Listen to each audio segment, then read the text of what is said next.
ऋषि गौरी देखी तह कैसी, मूर्तिमंत तपस्या जैसी। बोले मुनि सुनु शैल कुमारी, करहूँ कवन कारण तप भारी। ऋषि गौरी देखी तह कैसी, मूर्तिमंत तपस्या जैसी।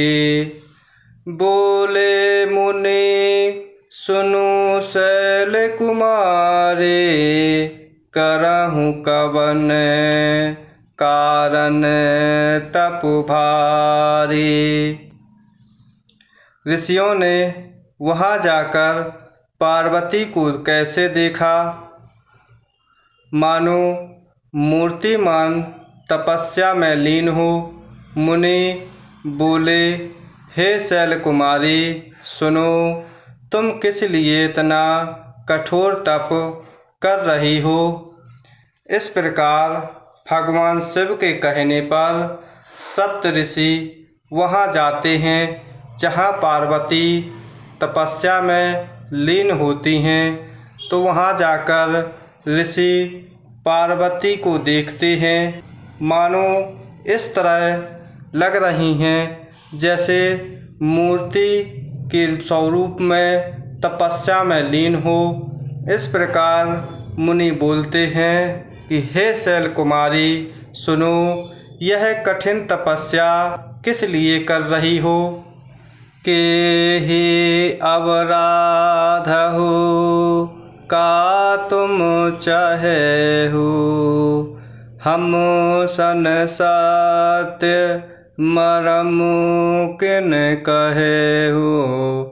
कहत बचन मनु अति सकुचाए, हसे हहु सुने हमारी जड़ताई।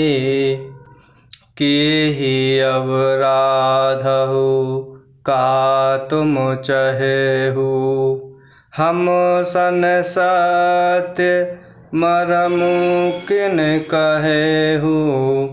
कहत बचन मनु अति सकुचाए, हस हहु सुने हमारे जड़ताई।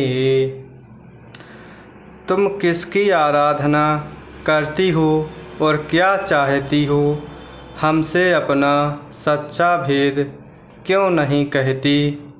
तब पार्वती ने कहा, बात कहते मन बहुत सकुचाता है। आप लोग मेरी मूर्खता सुनकर हंसेंगे। इस प्रकार सप्त ऋषि माता पार्वती से कह रहे हैं कि तुम किसकी आराधना कर रही हो और क्या चाहती हो, हमसे अपना सच्चा भेद क्यों नहीं कहती। तब पार्वती कहती हैं, आपसे बात कहते मन बहुत सकुचाता है। आप लोग हमारी मूर्खता पर सुनकर हंसेंगे। मनु हठ पराना सुनई सिखावा, चाहत बारी पर भीति उठावा। नारद कहा सत्य सोई जाना, बिनु पंखन हम चहहि उड़ाना।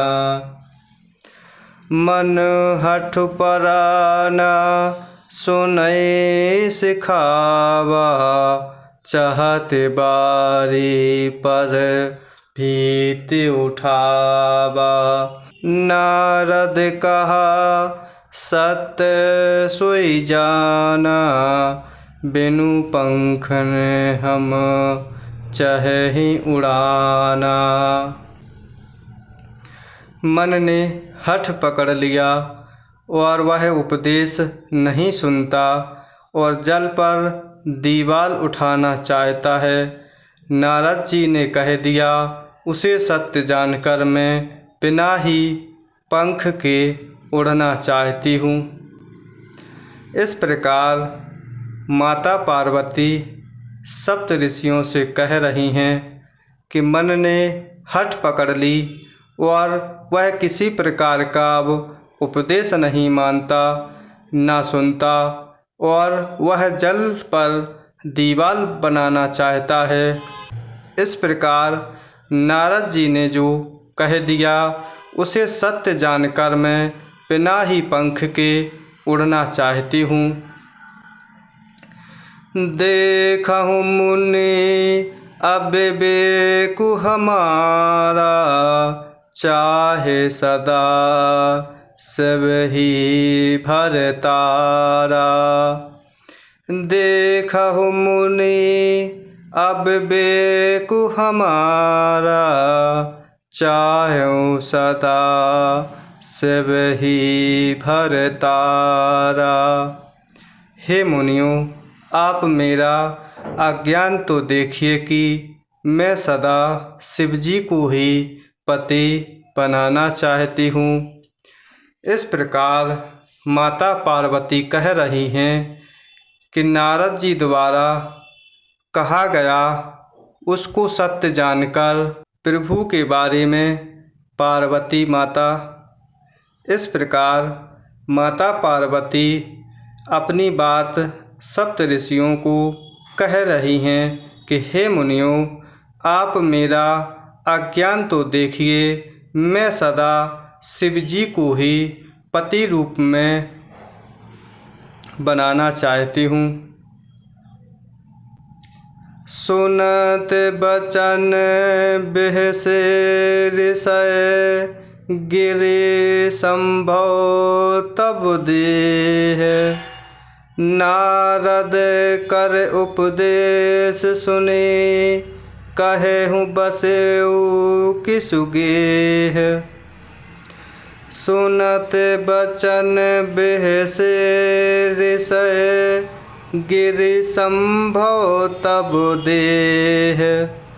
नारद कर उपदेश सुने, कहेहु बसेऊ किसु गेह। पार्वती जी की बात सुनते ही ऋषि लोग हंस पड़े और बोले, तुम्हारा शरीर पर्वत से ही तो उत्पन्न हुआ है। भला कहो तो नारद का उपदेश सुनकर आज तक किसका घर बसा है। इस प्रकार नारद जी की वाणी को सप्त ऋषि कह रहे हैं, माता पार्वती की परीक्षा ले रहे हैं। सप्त ऋषि कहते हैं। इस प्रकार पार्वती जी की बात सुनते ही ऋषि लोग हंसते हैं और बोलते हैं कि तुम्हारा शरीर पर्वत से ही उत्पन्न हुआ है। भला कहो नारद जी की बातों को सुनकर आज तक किसका उद्धार हुआ है, किसका घर बसा है।